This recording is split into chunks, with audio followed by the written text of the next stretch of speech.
Syria Stories is an online website that talks about the life of 6 characters. Writing to us from inside the country, showing the struggling of a human inside the conflict. And the idea was to tell the story of Syria in a different way. Syria Stories is a chance for us to tell the story of the Syrian civil war in a more human, personal context. Some of them are inside Syria, some of them are in refugee camps, and some of them are outside Syria and trying hard to go back to Syria. There's so much coverage in social media and video about everything that's happening in Syria that people are sort of sometimes overwhelmed by the carnage and overwhelmed by the numbers. We wanted to take an approach where people could at least try to identify with 6 Syrians, only 6 Syrians, and try to step into their shoes and to understand their stories.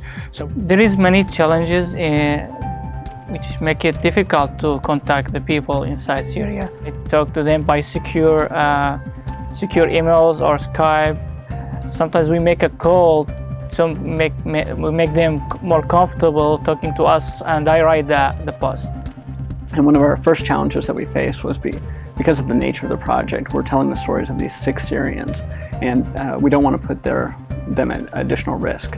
So we can't show their photos of them or any identifying information or reveal their names. So how do we help readers in the audience relate to the people telling their stories? And so we decided to illustrate and come up with portraits for these characters. And now, as they're writing blog posts and telling their stories over time, I'm going to be providing illustrations, and then we're going to be layering those illustrations over documentary photography. We're using a lot of different social media platforms to promote for the project. We're using Facebook, Twitter, Instagram. Using social media part of this project is very important to us, and make sure that we're engaging with our audience.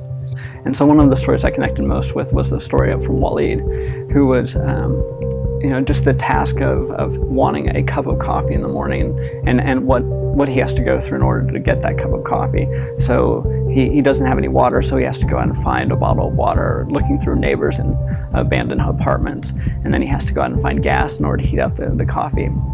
It's a very small story, but it's very human. I was really moved by Waleed's story.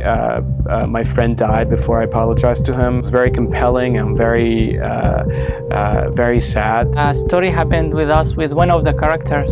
He talked to me by telephone about his story. I wrote the story and sent it back to him to see his feedback, and I shocked when he told me that he started crying.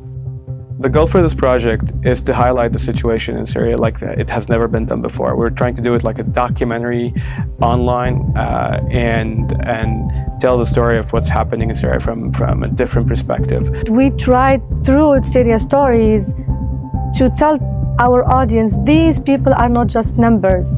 It's essential with a long drawn-out civil war that you don't forget the humanity. I mean, these are human beings. Probably more than 100,000 people have perished in this conflict, and it shows no sign of ending as of the time we're talking now. But you have to remember the humanity of each one of those people. We've picked 6, and there's literally millions of people just like these 6. So if I identify with 6, you might identify with more, and you may understand what it's like to be a Syrian.